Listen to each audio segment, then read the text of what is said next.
Բարև ձեզ, սիրելի ունկնդիրներ, Փառք Աստծո, որ մենք այսօր էլ կենդանի ենք եւ առողջ ենք եւ կարող ենք գալ Հիսուսի ոտքի մոտ եւ նրանից սովորել իր դասերը եւ Սուրբ Հոգու օգնությամբ իրագործել մեր կյանքում Աստծո շնորհքով։ Աստված մեզ օգնական, Հիսուսի անունով ամեն։ Մենք գիտենք, որ ուսումնասիրում ենք Մարկոսի ավետարանը այս երամսյակում եւ արդեն հասել ենք նախավերջին դասին, որը 12-րդն է եւ կոչվում է Տառապանքի մեջ եւ խաչի վրա։ Հիշելու համարն է Մարկոս 15:34 9 ժամին Հիսուսը բարձրաձայն աղաղակեց ու ասաց. «Էլի, Էլի, լամա սաբախթանի», որ թարգմանվում է. «Աստված իմ, ինչու լքեցիր ինձ»։ Մարկոս 15 գլուխը չարչարանքների մասին պատմության սիրտն է։ Այն պատկերում է Հիսուսի դատավճիռը, զինվորների ծաղրը, խաչելությունը, ապա նրա մահն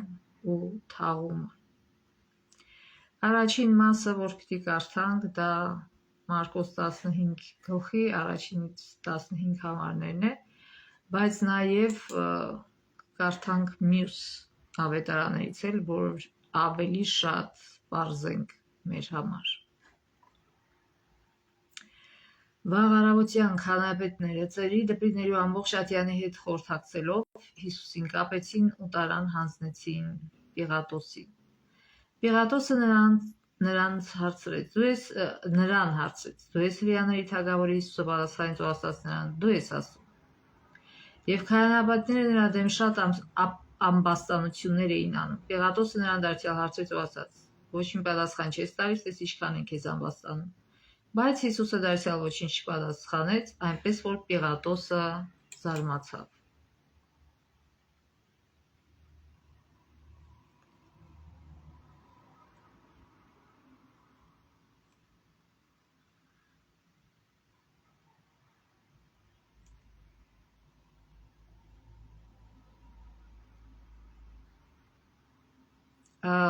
Մատթեոս 27 գլխում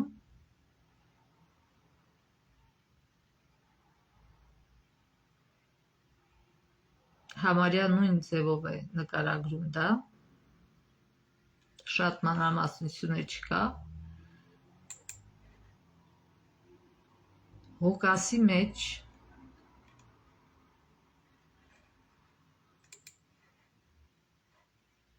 23 գլխում առաջին համարից ասում է. «Եվ նրանց ամբողջ բազմությունը վեր կացավ ու նրան Պիղատոսի մոտ տարան, եւ սկսեցին նրան ամբաստանել ու ասել. գտանք սրան, որ մոլորեցնում է ժողովրդին եւ արգելում կայսրին հարկ տալ, ինքն իր մասին ասելով, թե Քրիստոս թագավորն է»։ Բայց Պիղատոսը նրան հարցրեց. «Դու ես հրեաների թագավորը»։ Նա պատասխանեց նրան եւ ասաց. «Դու ասացիր»։ Պիղատոսը քահանայապետներին ժողովրդին ասաց. «Ես այս մարդու մեջ ոչ մի հանցանք չեմ գտնում»։ Սակայն նրանք պնդում էին ու ասում. «Ժողովրդին ըմբոստության է մղում ամբողջ Հրեաստանում Գալիլեայից մինչև այստեղ ուսուցանելով»։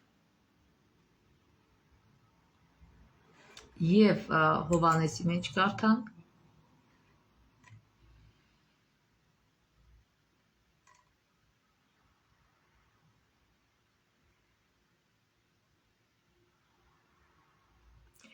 Հիսուսին Կայափայի մոտից տարան ատյան, այսինքն Կայափայի մոտ որոշեցին, որ ինքը մեղավոր է աստվածայայության մեջ եւ պետք է սպանվի, բայց իրենք իրենց չէին կարող անել դա, որտեղ գտնվում էին Հռոմի իշխանության ներքո եւ միայն Հռոմը կարող էր, Հռոմի ատյանի ներկայացուցիչները կարող էին մահապատիժ սահմանել։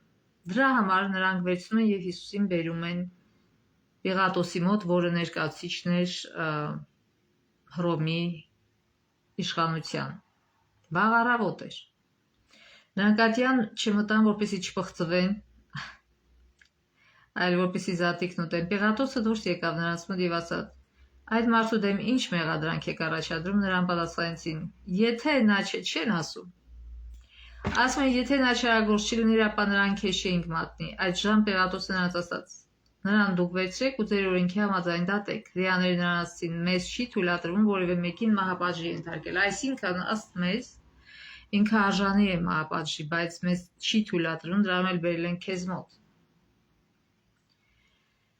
Որպեսզի կատարվեր Հիսուսի այն խոսքը, որ ասաց, ցույց տալով, թե ինքն ինչ մահով է մեռնելու, Պիղատոսը դարձյալ ատյան մտավ, կանչեց Հիսուսին ու հարցրեց նրան. Դու ես հրեաների թագավորը։ Հիսուսը պատասխանեց. Դու այդ ինքդ ես հարցնում, թե քեզ ուրիշներն են իմ մասին ասել։ Պիղատոսը պատասխանեց. Միթե ես էլ հրեա եմ։ Քո ազգն ու քահանապետները քեզ մատնեցին ինձ, ուրեմն ինչ ես արել։ Հիսուսը պատասխանեց. Իմ թագավորությունը այս աշխարհից չէ։ Եթե իմ թագավորությունը այս աշխարհից լիներ, այսքան ճիշտ ես ասում, ես թագավոր եմ, բայց իմ թագավորությունը այս աշխարհից չէ։ Ես ոչ մի մտադրություն չունեմ գրավելու ինչ որ աշխարհային գահ, կայսրի տեղը կամ չգիտեմ հրեաների թագավորի տեղը, այստեղ այս աշխարհում ոչ, ասում է իմ թագավորությունը այս աշխարհից չէ։ Եթե իմ թագավորությունը այս աշխարհից լիներ, ապա իմ հետևորդները կպայքարեին, որ ես հրեաների ձեռքը չմատնվեի, ուստի եւ իմ թագավորությունն այստեղից չէ։ Արդ Պիղատոսը նրան ասաց. ուրեմն դու թագավոր ես։ Հիսուսը պատասխանեց. դու ես ասում, որ թագավոր եմ։ Ես ծնվել ու աշխարհ եմ եկել, որպեսզի ճշմարտության մասին վկայեմ։ Ամեն ոք, ով ճշմարտությունից է իմ ձայնը լսում։ Այսինքն ես հոգևոր թագավոր եմ հիմա, բայց գալու է մի ժամանակ, որ նաև ֆիզիկական թագավոր է լինելու։ Պիղատոսը նրան ասաց. ինչ է ճշմարտությունը։ Եվ այս ասելուց հետո դարձյալ դուրս գնաց հրեաների մոտ ու նրանց ասաց. ես նրա մեջ ոչ մի հանցանք չեմ գտնում։ Այսինքն Պիղատոսը հարցը տվեց, բայց չսպասեց պատասխան, որտեղ ահավոր աղմուկ էր դուրսը եւ ինքը անհանգստանում էր իր դիրքի մասին եւ անմիջապես արագ գնաց դուրս առանց հարցի պատասխանը ստանալու, որովհետև ինքը ավելի շատ հոգում էր իր դիրքի մասին, քան թե իր հոգևոր փրկության։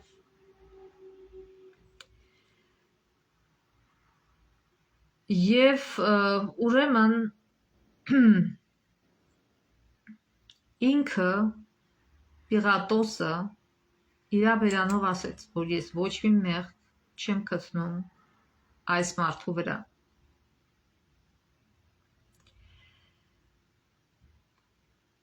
Ուրեմն Հիսուսի մեղադրանքը ինչ էր։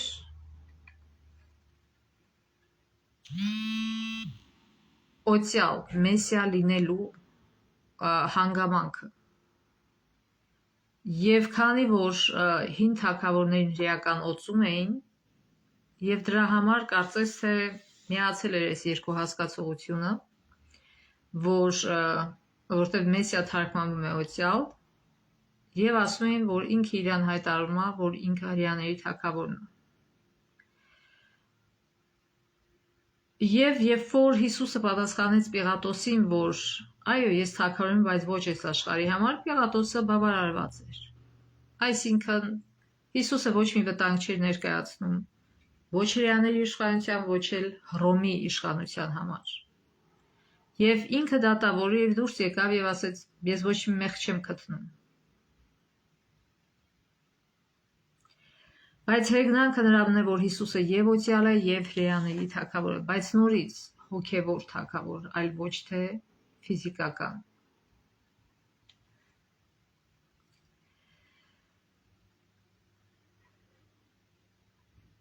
Շարունակենք կարդալ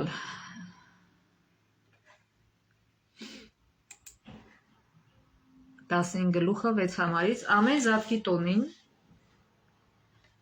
Պիղատոսը նրանց համար մի բանտարկյալ էր արձակում,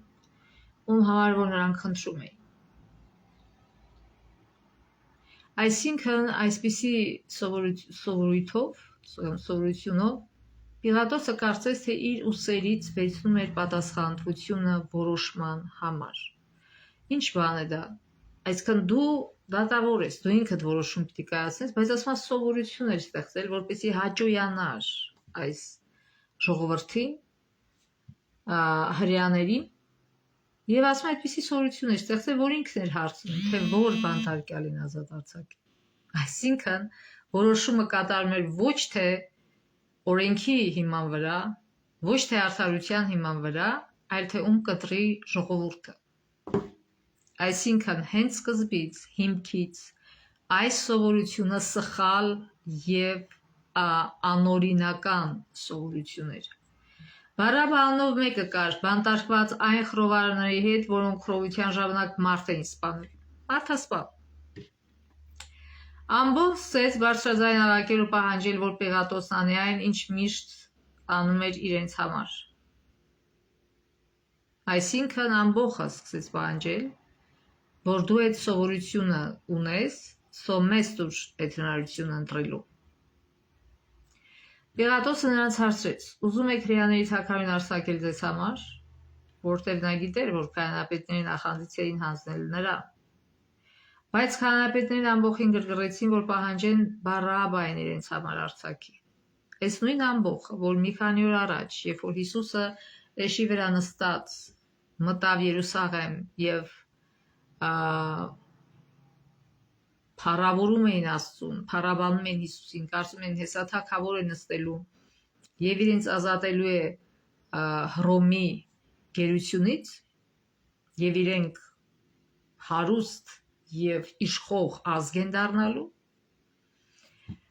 եւ նրանք ոչ թե ողջունում էին Հիսուսին իր էության համար, այլ իրենց նպատակներ իրագործելու համար, կարծում էին Հիսուսին որպես գործիք օգտագործեն իրենց նպատակներ իրագործելու համար, բայց քանի որ իրենց նպատակները իրագործվեցին, Հիսուսը չարեց դա, ինչ որ նրանք ակնկալում էին, հիմա ամբողջը անցել է քահանաների եւ ավակ քահանայի եւ նրանց կողմը եւ սրանք ինչ են անում, իրանց դրդում են, ասում են ասեք, որ խաչի։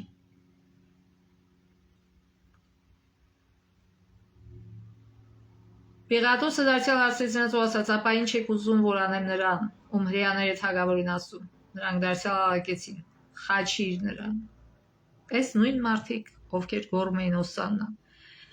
Եվ այս մարդկանց մեջ օրհնյալ է Աստծո անունով եկողը։ Եվ այս նույն մարդկանց մեջ լիքը շատ մարդիկ կային, որ բուժվել էին Հիսուսի կողմից։ Հիսուսը թեթևացրել իրենց կյանքը, իրենց առողջությունը։ Եվ հիմա այս նույն մարդիկ, որտեղ Հիսուսը չարեց, ինչ որ իրանք ակնկալում էին, որոշեցին, դե որ մեր ուզածը չես ուզում անել, ուրեմն գնա կորի։ Եվ իրանք ասեցին խաչիր նրան։ Պիղատոսը նրանց ասաց, ինչ չար բան է արել, սակայն նրանք ավելի ուժեղ էին աղաղակում, խաչիր նրան։ Չեն պատասխանում Պիղատոսի հարցին, ուղղակի ասում են խաչիր։ Քանի որ ինչու, որտեղ չի ուզում մեր կամեցածը անի։ Մենք ուզում ենք ուժեղ հաջողակ ազգ դառնանք, իշխենք ամբողջ աշխարհի վրա եւ Հիսուսը կարող է հանգիստ մեզ օգնել դա կատարվի, բայց ինքը չի ուզում, ուրեմն խաչենք նրան։ Քանի որ Պիղատոսը ցանկանում էր գոհացնել ամբողջին, նրանց համար ազատ արձակեց Բարաբային, իսկ Հիսուսին խարազանել տվեց եւ հանձնեց նրանց, որ խաչը հանվի։ Տեսեք Պիղատոսի վերաբերմունքը։ Ասում է Պիղատոսը ցանկանում էր գոհացնել ամբողջին, ոչ թե արդարությունը, ոչ թե բուն են նպատակի համար, որ ինքը նստել էր այդտեղ արդար դատավճիռ ներկայացնելու համար, այլ ամբողջին էր բավարարում։ Ինչու, որտեղ շատ էր պաշտում իր դիրքը, իր պաշտոնը։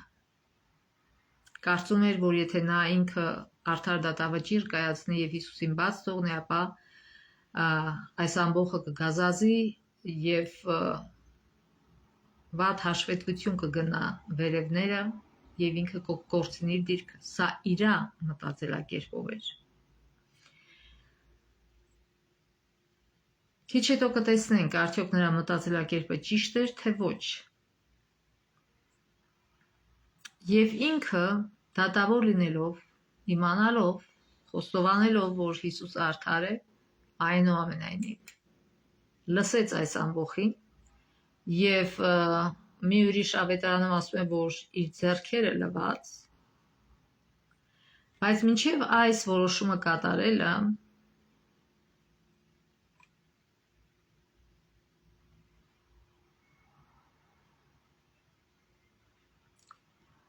կինը, կարդանք Մատթեոսի մեջ 19 համարից,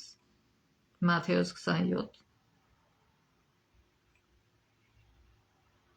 19 համարից։ Մինչ Նադյան էր նստել, կինը նրա մոտ մարդ ուղարկեց ու ասաց. «Ոչինչ չանես այդ արդար մարդու դեմ, որտև այսօր իրարից մեջ նրա պատճառով շատ չարչարվեցի»։ Չնայած Պիղատոսը չուզեց լսել Հիսուսի պատասխանը, թե ինչ է ճշմարտությունը,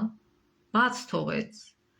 Մեր կյանքի իրական նպատակը դա է, Աստված մեզ կյանք է տալիս, որ մենք ճանաչենք ճշմարտությունը, բայց ինքը չուզեց։ Բայց Աստված խղճում էր իրեն, ուզում էր փրկել, ողորմում էր իրեն, եւ կնոջ կինը աստվածավախ էր Պիղատոսի, եւ կնոջ միջոցով լուր ուղարկեց, որ նորից Պիղատոսին փրկի այդ ճակատագրական սխալ որոշումը կատարելուց։ Սակայն քահանապետներն ու ծերերի ժողովրդին համոզեցին, որ Բարաբային պահանջեն, իսկ Հիսուսին սպանեն։ Իսկ կառավարիչն նրանց ասաց. «Այս երկուսից ում եք ուզում, որ ձեզ համար արձակեմ»։ Նրանք ասին Բարաբային։ Պիղատոսը նրանց ասաց. «Հապա ինչ անեմ Հիսուսին Քրիստոս կոչվածին»։ Բոլորն ասացին. «Թող խաչվի»։ Եվ կառավարիչն ասաց. «Իսկ ինչ շարիք է գործել», բայց նրանք ավելի բարձր էին աղաղակում, ասում. «Թող խաչվի»։ Երբ Պիղատոսը տեսավ, որ օգուտ չկա, այլ ավելի ախրովություն բարձրանում, ջուր վերցրեց, ձեռքերը ժողովրդի առաջ լվաց ու ասաց. «Ես այդ արդարի արյան համար մեղք չունեմ, դուք եք տեսնում, այսինքն ձեր վրա է մեղքը»։ Ամբողջ ժողովուրդը պատասխանեց ու ասաց. «Նրա արյունը մեզ ու մեր զավակների վրա է»։ Ուրեմն այս պահին կատարվեց երկու ճակատագրական սխալ, մեկը Պիղատոսի կողմից, մյուսը հրեա ժողովրդի կողմից։ Պիղատոսը կարծելով, թե իր ձեռքերը լվալով ինքը ազատվում էր պատասխանատվությունից։ Ոչ, ինքն էր դատավորը։ Ինքը իշխանություն ուներ դատելու։ Իրա վրա էր դրված այդ պատասխանատվությունը, բայց ինքը այդ պատասխանատվությունը ինքնակամ հանձնեց այս ամբոխին։ Ուզում էր ամբոխին բավարարել։ Եվ ձեռքերը լվալով երբեք այդ պատասխանատվությունից չես ազատվի։ Պիղատոսը կանելու է Աստծո դատի առաջ եւ պատասխան է տալու դրա համար։ Ինքը պատասխան տվեց նաեւ իր կյանքի օրոք, երբ որ ուսումնասիրեցին եւ տեսան, որ ինքը անմեղ մարդու է մահապատժի ենթարկել, ինքը աքսորվեց եւ կինը որպես հավատարիմ կին նրա հետ գնաց աքսոր եւ կինը իր օրագրի մեջ գրում է եւ նկարագրում է, թե ինչպիսի խղճերի խայթերի մեջ ընկավ Պիղատոսը, որտեվ գիտեր, որ իրոք դա Աստծո որդին է։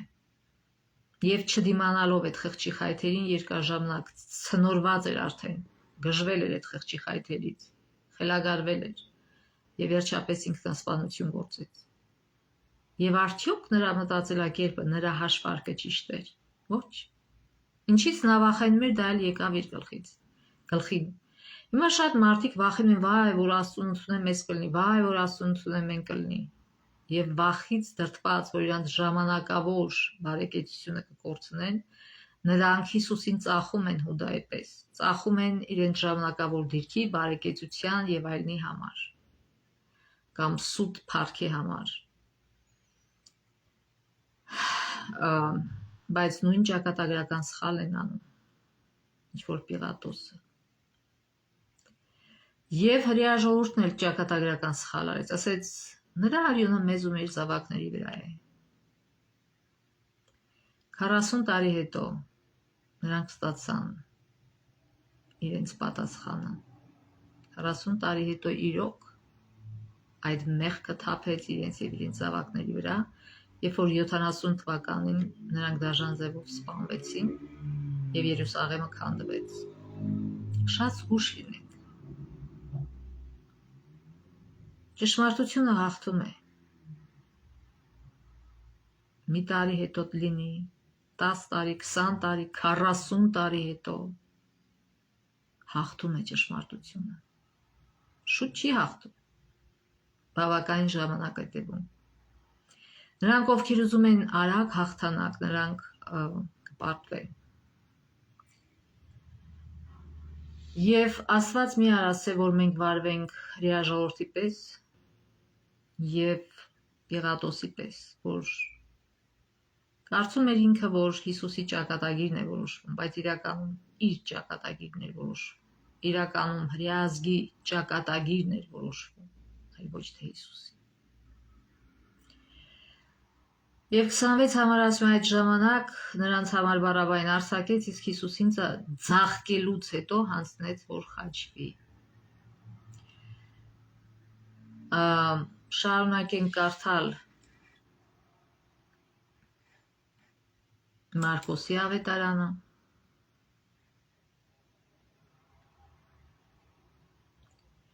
Որովհետև գիտեք, սրանից առաջ Պիղատոսը արեց մի սխալ քայլ, որ նրան տարավ դեպի այլ սխալ քայլեր։ Երբ որ նրանք պահանջում էին, որ Հիսուսին խաչվի, դեռ մինչև Բարաբային ներկայացնելը, ինքը որոշեց իրանց խղճի վրա ազդել, մանավանդ որ կինը դա ասաց, եւ Հիսուսին հանձնեց, որ ձաղկեն, այսինքն խփեն, մտրակեն։ Ինքը մտածում էր, որ այդ ձևով խիղճը զարթնացնելու է այդ ամբոխի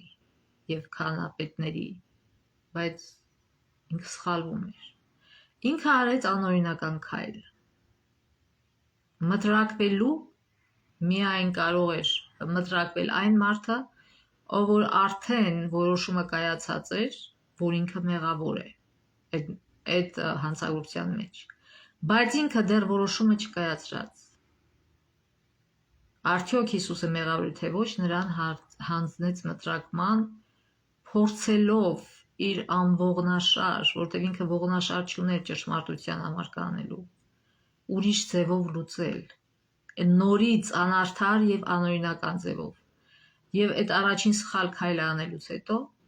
հաջորդեցին հետագա սխալ քայլերը, որտեղ նորից ինքը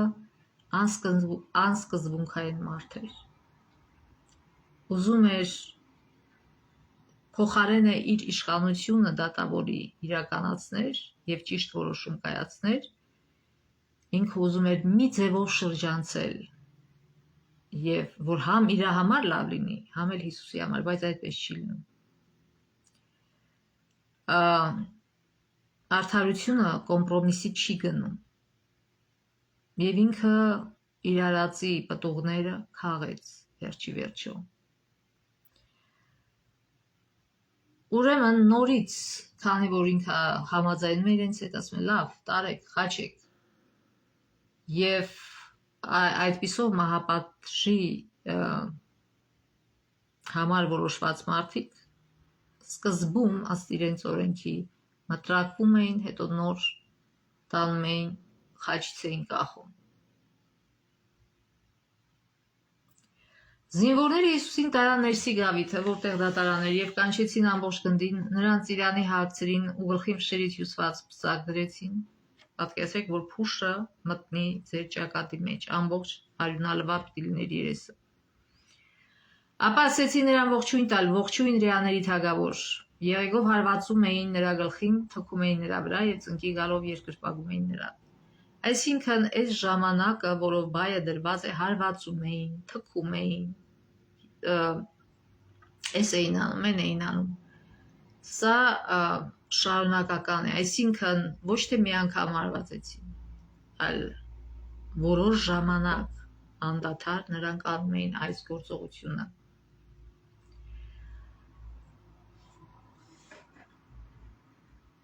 Նրան ծաղրելուց հետո վրայից հանեցին ծիրանին, իր հագուստները հագցրին եւ դուրս տարան, որպեսզի խաչեն նրան։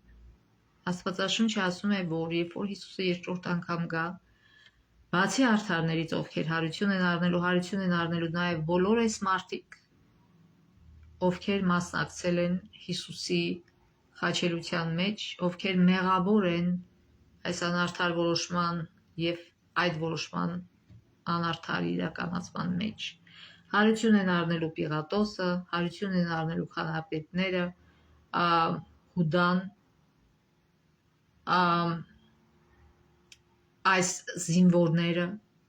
Եվ իրենք տեսնելու են իրանց աչքերով, թե ինչ մեծագույն սխալ են կատարել։ Եվ լինելու են այն մյուսների շարքում, ովքեր փախչելու են եւ ասելու են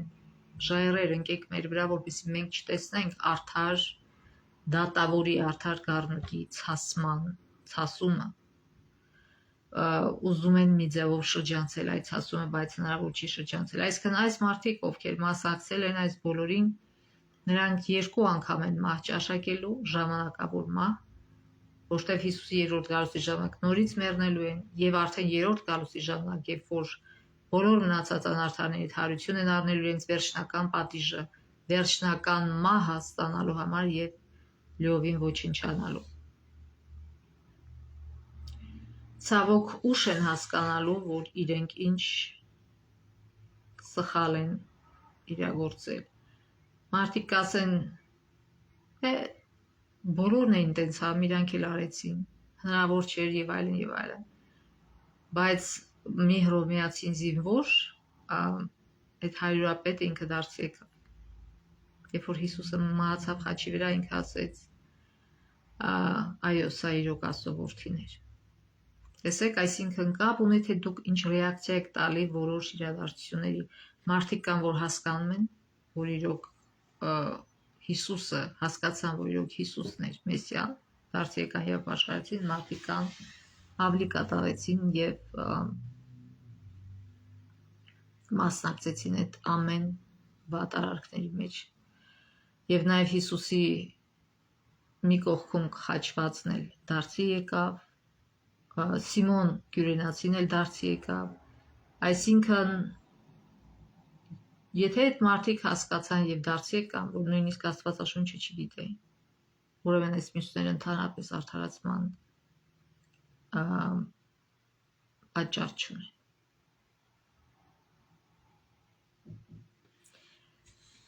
Եվ ասում է ստիպեցին մի անցորդի Սիմոն Կյուրենացուն, ինչու ստիպեցին, որտեվ դա խայտարակության նշան էր խաչը։ Եվ ոչ մեկ չէր ուզենա այդ խաչը կրեր։ Բայց քանի որ Հիսուսին այդքան տանջել էր, նրա վրա արդեն ուժ չկար, ինքը քայլում էր, ընկնում էր։ Եվ ով էր ստիպում այս բոլոր զինվորներին կամ Պիղատոսին կամ այդ ամբոխին, ով էր ստիպում այս ամեն ինչ անել։ Սատանան։ Սատանան ուզում էր այն աստիճանի հասնել Հիսուսին, որ Հիսուսը ասել բավ է, հերիք է, եւ էլ չդիմանար եւ օգտագործեր իր ուժը, ոչ միայն ֆիզիկական, այսինքն իր մեսիայի ուժը եւ ինքը իրան ազատագրել, որտեվ Սատանան լավ գիտեր այն րոպեին, այն վայրկյանին, որ Հիսուսը մեռնի խաչի վրա, իր ճակատագիրը որոշված է, ինքը հավերժ կորչելու է եւ դրա համար ամեն ինչ անում էր, որ Հիսուսը չհասնի այդ կետին, մինչև վերջ չգնա, մինչև վերջ չկատարի իր հերոսությունը, իր հերոսական արարքը, բայց Հիսուսը նախորոք աղոթել էր, նախորոք Աստծուց ստացել էր այդ ուժը, օգնությունը, հրեշտակը եկել էր եւ ամրապնդել էր նրան, ինքը նախորոք արդեն որոշել էր, որ ինքը մինչև վերջ է գնալու եւ դրա համար ինքը կարողացավ մինչև վերջ գնալ եւ այս բոլորը չազդեց նրա վրա, ինքը սուսուփուց դիմացավ այդ ամենին, միայն թե այսօր ես եւ դու փրկություն ունենանք։ Ուրեմն ստիպեցին մի անցորդի Սիմոն Կյուրենացուն, Ալեքսանդրի ու Ռուփոսի հորը, որը գալիս էր արտից, որ կրի Հիսուսի խաչափայտը։ Եվ իրականում սա օրհնություն հանդիսացավ Սիմոնի համար։ Ինքը սկզբում չէր ուզում ամաչուներ այդ խաչը կրել, բայց հետո, երբ որ ինքը այդ խաչը կրեց, Սուրբ Հոգին ազդեց իր վրա, երբ որ ինքը օգնում էր Հիսուսին իր միսիան կատարելու, երբ որ նրանք հասան Գողգոթա, նա արդեն փոխված մարդ էր։ Նա ընդունեց Հիսուսին, որպես իր փրկիչը, հասկացավ, որ իրոք Հիսուսն է Մեսիան, եւ փրկվեց։ Եվ ուրեմն երբ որ մեր կյանքում դժվարությունները, ինչ որ մի բան է որ գալիս, որ կարծես թե պիտի ամաչացնի մեզ, տառապանքներ եւ այլն, խույս չտանք, այլ Հիսուսի ձեռքը բռնած անցնենք այդ խաչը բռնած եւ կտեսնենք, որ վերջում այն օրհնություն է դառնալու մեզ վրա, ոչ թե խույս տանք դժվարություններից, այլ դժվարությունները Հիսուսի ձեռքը բռնած անցնենք, որպեսզի վերջի այդ փորձությունը, այդ դժվարությունը մեզ համար օրհնություն դառնա, մեզ փրկության բերի։ Նրան տարան Գողգոթա, մի տեղ, որ գագաթ է նշանակում, նրան զմուրթ խառնած գինի տվեցին, որ խմի, բայց նա չվերցրեց։ Զմուրթ խառնած գինին չէին տալիս, որպեսզի նրա տառապանքները ֆիզիկական թեթևացնեն, այսինքն թուլանա ինքը մի քիչ։ Հիսուսը ինչի մերժեց, որտև ինքը մինչև վերջ պետք է անցներ այդ ճամփան, իսկ դրա համար նրան զգոնություն էր պետք։ Եթե նա այս ցավազրկողը ընդուներ, ինքը թուլանալու էր։ Երբ որ մարդը թուլացած վիճակում է, զգոնությունը կորցրած, իր զգայունությունը կորցրած։ Եթե դու չես զգում ցավը, ուրեմն զգայունություն կորցրել ես։ Եվ արդեն քո կամքը չես կարողանում քեզ ինքդ վերահսկես։ Իսկ Հիսուսը ուզում էր մինչև վերջ վերահսկեր իրադրությունը իր վրա, որպեսզի չթուլանար եւ որպեսզի մինչև վերջ կատարեր իր բարի գործը։ Ապա նրան խաչեցին, այսինքն ինքը թուլանալու ժամանակը չէր, ինքը մինչև վերջ պիտի կատարեր իր գործը։ Ինքը իր հանգիստը առավ միայն երբ որ կատարեց, մահացավ եւ հանգստացավ 2 օր գերեզմանում։ Ապա նրան խաչեցին եւ նրա ափուսները բաժանեցին դրանց վրա վիճակ գցելով, թե ով ինչ պիտի վերցնի։ Ուրեմն ընդհանրապես երբ որ այս մարդկանց խաչը դնում են ուսին, մերկացնում էին լովին, բայց քանի որ մերկությունը ընդունելի չէր իրաների համար, սո դրա համար Հիսուսը հագուստով գնաց մինչև Գողգոթա եւ մերկ չէր։ Երրորդ ժամն էր, երբ նրան խաչեցին։ Եվ իմիջիայլոց այս բոլորը 5 տականում այս բոլոր մարգարեությունները գրած կա, որ ասում է շները ինձ շրջապատեցին, ծակեցին ոտքերս ու ձեռքերս եւ իմ շորի վրա վիճակ գցեցին։ Եսայի մեջ է կարծեմ գրած եւ այդ բոլորը բար առ բար իրականացվում է, իրագործվում է։ Հիսուսի երրորդ ժամն էր, երբ նրան խաչեցին եւ գրված էր նրա հանցանքի պատճառը հրեաների թագավորը։ Հիսուսի հետ խաչեցին 2 ավազակների, մեկին նրա աջ կողմում, իսկ մյուսին ձախ կողմում։ Այսպիսով կատարվեց Սուրբ գրքում գրվածը, որ ասում էր. անօրինների շարքը դասվեց։ Անցորդները հայհոյում էին նրան եւ իրենց գլուխներ շարժելով ասում. «Վահ, դու որ քանդում ես տաճար եւ 3 օրում կառուցում, փրկիր քո անձը ու իջիր խաչից»։ Նույնպես քահանապետները դպիրների հետ իրար մեջ ծաղրում էին ու ասում. ուրիշներին փրկեց, իր անձը չի կարողանում փրկել։ Ասում է Քրիստոսն է Իսրայելի թագավորը, թող հիմա խաչից իջնի, որ տեսնենք ու հավատանք նրա հետ խաչվածներն էլ էին նրան նախատում։ Ուրեմն իրանք իրանց բերանով խոստովանում են, որ ուրիշներին փրկեց, որ Հիսուսը փրկիչ է։ Բայց իրանք այնքան կուրացած էին, որ չկարողացան սրտանց ընդունել այդ ճշմարտությունը եւ փրկվել։ Եվ ուրեմն տեսեք, ծաղրում են, Հիսուսը նրանց ստիպում է, այդ ժամանակ այս մարդիկ իր ագենտներն էին, իր հրամաններն էին կատարում։ Եվ ինչքան ուզում են այդ ծաղրանքով ստիպել, որ Հիսուսը հրաժարվի իր գործը մինչև վերջ կատարելուց, Հիսուսը չարեց դա, մինչև վերջ գնաց։ Ուրեմն երբ որ ձեզ ծաղրում են ճիշտ գործի համար, ճիշտ բանի համար, մի ենթարկվեք դրան, շարունակեք, ձեր ատամները սխմած, շարունակեք ձեր ճիշտ գործը անել։ Ուշադրություն մի դարձրեք ծաղրողներին, ծաղրող մարդը միշտ սատանայի միջոցն է։ Սաղմոս առաջին մեջ գրած է, որ ծաղր անելը մեղք է։ Կապ չունի ում ես ծաղրում, ծաղր անելը մեղք է։ Եվ եթե այդ մարդիկ ծաղրում են ձեզ, իրանք մեղքի մեջ են, մի ընկեք իրանց խելքին, ձեր ճիշտ գործը շարունակեք եւ մինչեւ ավարտի հասցրեք։ Իրանք այդ ծաղրողները վերջը ամոթի մեջ են մնալու, իսկ դուք հաղթելու եք, ինչպես Հիսուսը հաղթեց խաչի վրա։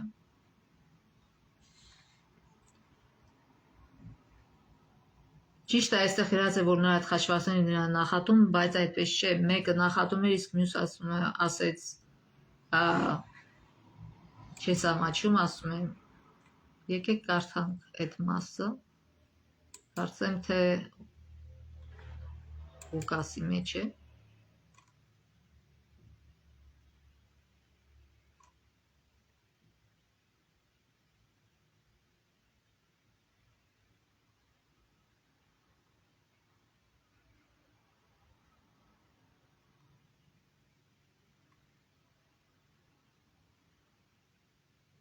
Եվ կախված այդ չարագործներից մեկը նրան հայում էր ու ասում. դու չես Քրիստոսը, փրկիր ինքդ քեզ եւ մեզ։ Հիսուսը եկել էր մեղքից փրկելու մարդկանց, այլ ոչ թե ֆիզիկական տառապանքներից։ Եթե տառապանքը հոգևորի ֆիզիկական ճիշտ է ասում, Հիսուսի ձեռքը բռնած այն օրհնություն է դառնում քո համար, մեզ համար։ Եվ հիմա մեկը ընտրեց սխալ ճանապարհ, իսկ մյուսը ճիշտ ճանապարհ։ Իսկ մյուսը պատասխանեց նրան հանդիմանելով ասաց. Աստծուց չես վախենում, դու որ նույն պատիժն ես կրում, մեզ համար արդարացի եք, քանզի արժանի հատուցումն ենք ստանում մեր կատարած գործերի համար, իսկ սա ոչ մի վատ բան չի արել։ Եվ Հիսուսին ասաց. Տեր հիշիր ինձ, երբ քո թագավորության գաս։ Եվ Հիսուսը նրան ասեց. ճշմարիտ ասում եմ քեզ այսօր, դու ինձ հետ դրախտում կլինես։ Այսինքն Հիսուսը խոստում է տալիս, որ երբ որ ինքը երկրորդ անգամ գա, անպայման նա փրկված կլինի։ Այսինքն իր կյանքի վերջին վայրկյանին այս մարդը հասցրեց ապաշխարել եւ փրկվել, որտեղ այդ ամբողջ տանջանքների միջով անցավ ոչ թե բողոքելով, այլ ասեց այո, մենք արժանենք սրան։ Խոնարհությամբ անցավ իր տառապանքը եւ դրա համար օրհնություն դարձավ նրա համար այս փորձությունը, այս տառապանքը, եւ ինքը հավիտենականության համար փրկվեց, բայց ոչ այլ մյուսը։ 6-7 ժամին ամբողջ երկրի վրա խավարը տիրեց, մինչև 9-րդ ժամը։ 9-րդ ժամին Հիսուսը բարձրաձայն աղաղակեց ու ասաց. Էլի, էլի, լամա սաբակթանի, որ թարգմանվում է Աստված իմ, ինչու լքեցիր ինձ, որը գրված է Սաղմոս 22:1 համարում։ Այսինքն բոլոր մարգարեությունները կատարվում էին, ինչ որ գրված էր։ Այնտեղ գտնվեց ոմանք եւ լսեցին այս ասում էին, ահա Եղիային է կանչում, որտեղ Եղիան բնագրում շատ նման է Էլոհի բառին, Էլիահ։ Եվ նրանք շփոթեցին, կարծում են, թե Եղիային է կանչում, որտեղ լավ գիտեն, որ Եղիան կենդանի է, որ Եղիան մաչի ճաշակել եւ կենդանի վերցվել երկին, եւ կարծեցին, որ նա Եղիային կանչում է, որ Եղիան իրան ազատի այս տառապանքից։ Եվ ասում են, տեսնենք Եղիան կգա, կազատի, իհարկե ծաղրանքով։ Թողեք տեսնենք Եղիան կգա, որ նա խաչից իջեցնի։ Ապա Հիսուսը բարձր ձայն արձակեց ու հոգին ավանդեց։ Ինչու է Հիսուս այստեղ ասում, Աստված իմ, ինչու լքեցիր ինձ։ Որովհետև ինքը իր ամբողջ կյանքում ապրել էր Աստծո ներկայությամբ, Աստծո կամքը կատարելով, առանց մեղքի։ Եվ երբ որ հիմա ամբողջ աշխարհի բոլոր մարդկանց մեղքը դրված էր իր ուսերին, իր Հայր Աստվածը երես թեքեց նրանից։ Ինքը մահանում էր երկրորդ մահով։ Դրա համար այս բաժանումը սարսափելի էր նրա համար։ Եվ խաչի վրա այդքան արագ չէին մեռնում։ Խաչը դա դանդաղ տանջալից մահանալու գործիք էր, բայց ինքը արագ մահացավ։ Դրա համար երբ որ Հովսեփը Պիղատոսին ասեց թույլ տուր մարմինը վերցնես, ոնց Հիսուս արդեն մահացել է, որտեղ այն մյուսները չէին մահացել, իրանց ծնկները ջարդեցին, որ նրանք չկարողանան փախնել, բայց Հիսուսը մահացել էր արդեն, ինչի, որտեղ իր սիրտը ճաքել էր, Հիսուսը կաթված էր ստացել, սրտի կաթված, ինչու, որտեղ այդ բաժանմանը հորից չէր դիմացել, այդ մեղքերի պատճառով սրտի կաթված էր ստացել։ Եվ դրա համար ինքը կանչում էր Աստված, այս նույնը կատարվելու են մարդկանց հետ, ովքեր չեն փրկվելու, ովքեր Հիսուսի երկարեցի ժամանակ հարություն են առնելու, որպեսի իրենց արժանի պատիժը ստանան։ Եվ նրանք ճաշակելու են այս ամբողջ սարսափը, որ Հիսուսը տարավ, երբ որ առանց հույսի են լինելու, չեն ունենալու միջնորդ, որտեղ իրենք հրաժարվեցին միջնորդին, ասին մենք սուրբ ենք, մենք լավն ենք, մենք ճիշտ ենք անում, մեզ միջնորդ պետք չի, եւ առանց միջնորդի մնացին եւ չփրկվեցին եւ հիմա առանց միջնորդի կանած են Աստծո դատաստանի առաջ։ Այսինքն երբ որ Հիսուսը երրորդ անգամ գա եւ այս ամբողջ սարսափները, հոգեկան տառապանքներ են կկրեն, ինչը որ Հիսուսը կրեց խաչի վրա, բայց փրկվածները այս տառապանքները չեն կրի, որտեղ Հիսուսը իրենց փոխարեն այդ ամենը կրեց։ Հիսուսը դատապաշտպան դարավ բոլոր նրանց, ովքեր ընդունեցին իր զոհը որպես իրենց փրկության միջոց։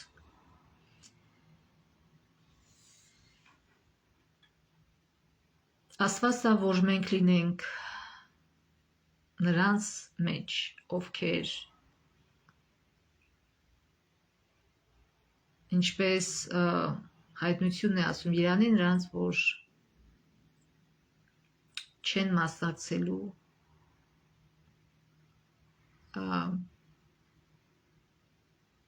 Երանի նրանց, ովքեր մասնակցելու են առաջին հարությանը, որտեղ նրանց վրա էլ ուժ չունի երկրորդ մահը, վերջնական մահը, բայց ասում է վայ նրանց, ովքեր չեն մասնակցելու են երկրորդ հարությանը, ովքեր այսպիսի տառապանքի միջով են անցնելու։ Աստված տա, որ մենք մասնի կլինենք, մի մաս լինենք այն մարդկանց, ովքեր առաջին անգամ են հարություն առնելու եւ միայնակ չեն կանելու Աստծո դատաստանի առաջ, այլ դատապաշտպան են անելու միջնորդ Հիսուս Քրիստոսին։ Եվ սրանք այն մարդիկ են, ովքեր հասկացել են, որ իրենք մեղավոր են եւ կարիք ունեն փրկչի, այլ ոչ թե նրանք, ովքեր կարծում են, որ իրանք սուրբ են, բայց հետո կանելու են այսպիսի սարսափելի դատաստանի առաջ։ Հիսուսը դեղը տվեց։ Հիսուսը մահացավ բոլորի համար, բայց ոչ բոլորն են ընդունում այս դեղը, իր թափած սուրբ արյունը, որը մաքրում է մեզ ամեն մեղքից։ Այսինքն ինքնախաբեության մեջ են ապրում։ Եվ ուրեմն ավանդեց իր հոգին։ Եվ տաճարի վարագույրը վերևից ներքև երկու մասի պատռվեց։ Ինչու՞։ Որովհետև դա նշանակում էր, որ վերջացավ, իսկական զոհը մատուցվեց, այն բոլոր ծիսակատարությունները, որ կատարվում էին, որ մարդիկ բերում էին ոչխարը, մորթում էին, որպեսզի Աստծո ներման արժանանան, որը խորհրդանշում էր Հիսուսին, այդ խորհրդանիշները պետք չի, իսկական զոհը եղավ։ Էլ ինչի պիտի այդ ոչխարին բերեն եւ զոհեն։ Եվ դա կատարվեց ճիշտ այն ժամին, այսինքն ժամը 3-ին ցերեկվա, երբ որ կատարվում էր այդ զատկի զոհը, եւ քահանան բռնել էր, որպեսզի մորթեր այդ ոչխարին, եւ այդ ժամանակ հենց Հիսուսը, երբ որ իր շունչը տվեց եւ մահացավ, երկրաշարժ եղավ։ Այն մյուս ավետարանների մեջ գրած այստեղ չի հիշատակում, բայց այն մյուս ավետարանների մեջ գրված է։ Եթե ուզում ենք բացենք, տեսնենք, որ մեկի մեջ կա։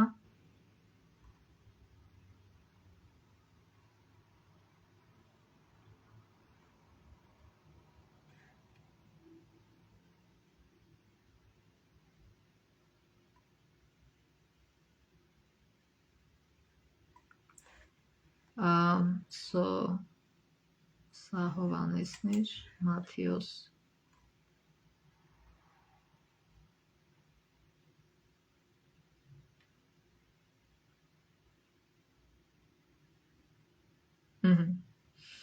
Եվ ահա Մատթեոսը այդ նույն գլուխը 27 տեսեք ինչ է ասում։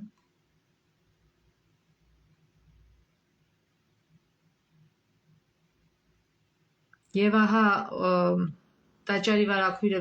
վերից վար երկու մասի պատռվեց, երկիրը ցնցվեց, ժայռերը ճեղքվեցին,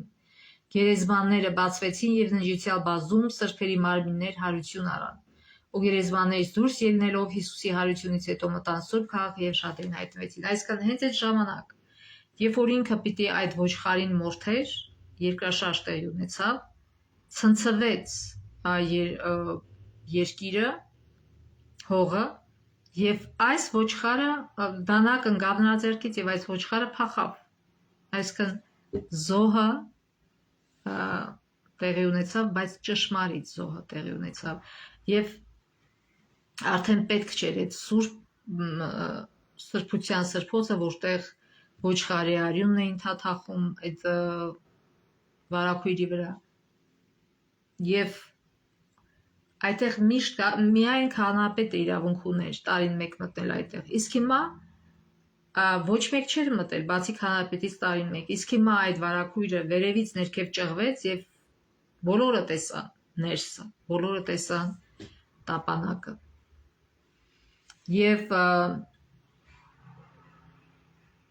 շարունակենք կարդալ Մարկոսը։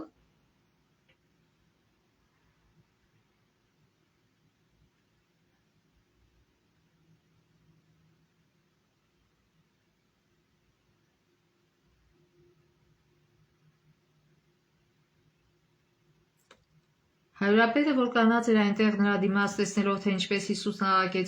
աղաղակելով հոգին ավանդեց, ասաց. այս մարդը իսկապես որ Աստծո որդին էր։ Այնտեղ կային նաև կանայք, որոնք հեռվից նայում էին։ Նրանց մեջ էին Մարիամ Մագդաղինացին, կրտսեր Հակոբոսի ու Հովսեսի մայրը Մարիամը եւ Սալոմեն։ Նրանք եւս, երբ Հիսուսը Գալիլեայում էր գնում էին նրա հետևից ու ծառայում նրան, ուրիշ շատ կանայք կային, որոնք նրա հետ Երուսաղեմ էին բարձրացել։ Ուրեմն, տեսեք, տարբերություն այս հայրապետի եւ այդ զինվորների։ Զինվորները նրան ծաղրեցին, ծեծեցին եւ այլն, բայց այս հայրապետը, երբ որ այս ամեն ինչը տեսավ, ասեց նա իրոք Աստծո որդին էր։ Եվ հետաքրքիր է, որ ասում է, երբ երեկո եղավ 42 համարից, քանի որ ուրբաթ էր շաբաթ օրվա նախօրեին, եկավ Արիմաթացի Հովսեփը, որը խորհրդի երևելի անդամ էր։ Եվ ինքն էլ էր Աստծո արքայության սպասում, այսքան հավատացել էր այդ հարուստ մարդկանց էլիտայի մեջից էր, բարձր դասակարգի մեջից, բայց ինքը հավատացել էր, որտեղ անկեղծ մարդ էր, տեսել էր, որ իրոք Աստվածաշունչում ինչ որ գրված է, դա էլ կատարվում է, եւ նա համարձակություն ունեցավ մտնելու Պիղատոսի մեջ, ասում է, հենց այստեղ այդպես էլ գրված է, նա համարձակվեց Պիղատոսի մոտ մտնել եւ խնդրել Հիսուսի մարմինը։ Պիղատոսը զարմացավ, որ Հիսուսն արդեն մեռել էր։ Նա հայրապետին իր մոտ կանչեց, նրան հարցրեց ու ասաց. «Վաղուց է որ մեռել է», եւ հայրապետից տեղեկանալով մարմինը Հովսեփին շտարեց, որտեղ հայրապետը ստուգեց, ինքը իր նիզակը մտցրեց եւ տեսավ, որ ջրի հետ արյուն է գալի եւ հասկացավ, որ իրոք մահացել է։ Հովսեփը կտավ գնեց, Հիսուսին իջեցրեց, կտավով պատեց ու նրան մի ժայռափոր գերեզմանի մոտ դրեց, ապա նա գերեզմանի մուտքին մի քար գլորեց, Մարիամ Մագդաղինացին ու Հովսեսի մայր Մարիամը տեսան այն տեղը, ուր նա դրվեց։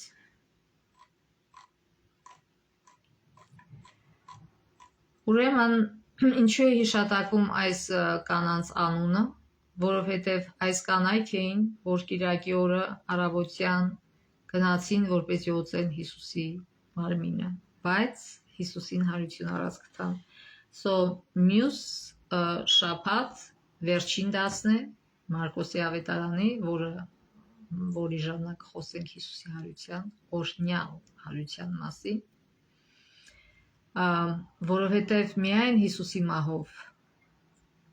չի ավարտվում, այլ նրա հարությունն է, որ պակաս կարևոր չէ մահից, որ այդ ամբողջը ինքը կատարեց, որպեսզի մենք բոլորս իրավունք ունենանք հարություն առնելու եւ հավիտենական կյանքը ժառանգելու։ Ուրեմն մյուս դասին ուսումնասիրենք հարությունը, իսկ հիմա դասը կվերջացնենք դարերի փափագից կարդալով։ Պիղատոսը փափագում էր ազատել Հիսուսին, բայց նա տեսավ, որ չի կարող այդ անել եւ միաժամանակ պահպանել իր դիրքն ու պատիվը։ Նա որպեսի չկորցնի իր աշխարհիկ իշխանությունը գերադասեց զոհաբերել անմեղ մի կյանք։ Շատերն են նույն ձևով զոհաբերում իրենց սկզբունքները, որպեսզի խուսափեն զրկանքներից ու դժվարություններից։ Խիղճն ու պարտքի զգացումը մի բան են թելադրում, իսկ սեփական շահը մեկ այլ բան։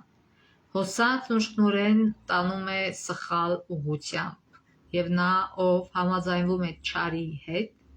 կորչում է մեղքի մռայլ հորձանուտներում։ Ցավոք, սա պատահեց Հուդայի հետ, սա պատահեց Պիղատոսի հետ։ Քրիստոսի վրա որպես մարդու փոխանորդի եւ իր աշխավորի դրվեց մեր ամենքի անօրինությունը։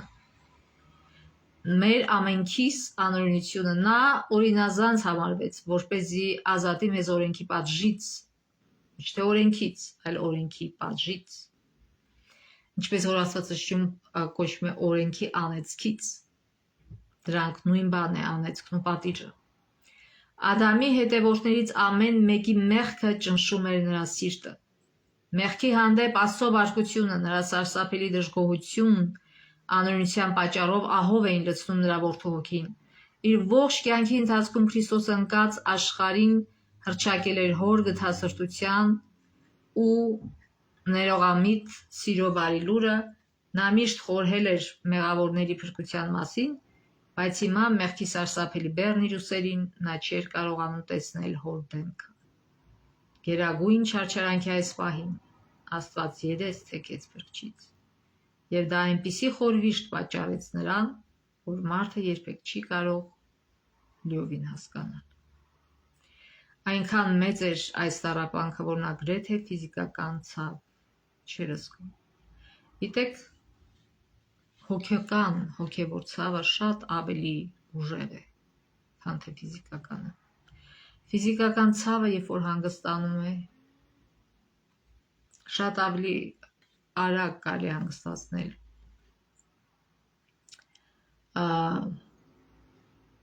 Միջոցներ կան դրանք հանգստացնելու համար, բայց հոգեկան ցավը, գիտեք ինչպիսի ուղի են բռնում բժիշկները,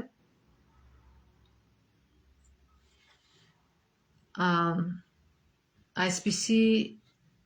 անզգայացնող դեղեր են սրսկում կամ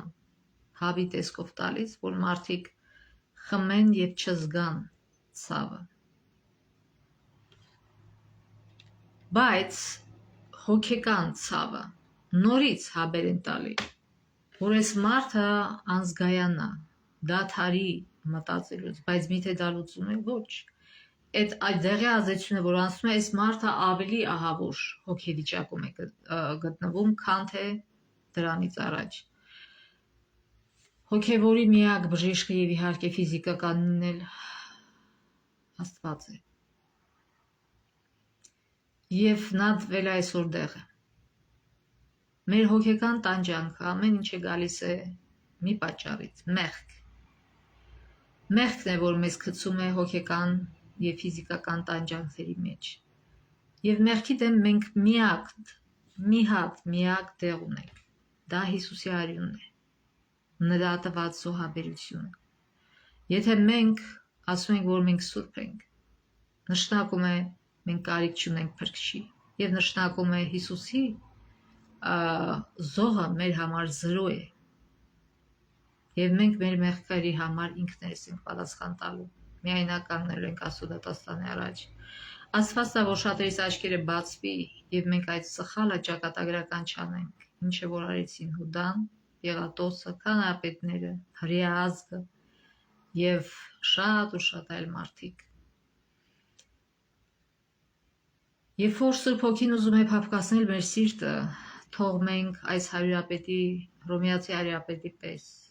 Սիմոն Կյուրենացու պես, այն մյուս ավազակի պես, որ ապաշխարեց, թողենք, որ Սուրբ Հոգին փափկացնի մեր սիրտը եւ խոստովանենք, որ մենք իրոք մեղավոր մարդիկ ենք եւ այդ ձևով ստանանք ներում եւ փրկություն։ Թող մենք լինենք այդ մարդկանց շարքում, որպեսզի մասնակցենք երանելի առաջին հարությանը։ Աստված թող մեզ օրհնի այս գալիք շաբաթվա բոլոր օրերին, որ իր կամքը կատարող լինենք եւ սկզբունքային մարդ լինենք, սկզբունքորեն կանգնենք ճշմարտության համար, այլ ոչ թե Պիղատոսի պես անողնաշար եւ անսկզբունքային լինենք։ Հիշենք, հայտնություն գրված է վախկոտները չեն մտնի երկնքի արքայություն, այլ միայն սկզբունքային եւ համարձակ մարդիկ։ Հովսեփն էլ իր քայլը արեց այդ բարձրաստիճան մարդը։ Ինքը չամաչեց Հիսուսին դավանելուց, Հիսուսի մարմին իջացնելուց եւ գերեզմանը դնելուց։ Ինքը գիտեր, որ ինքը ծառայություն է անում Մեսիայի համար։ Թող Աստված մեզ օրհնի, մինչև մյուս շաբաթ Աստծո ողորմություն։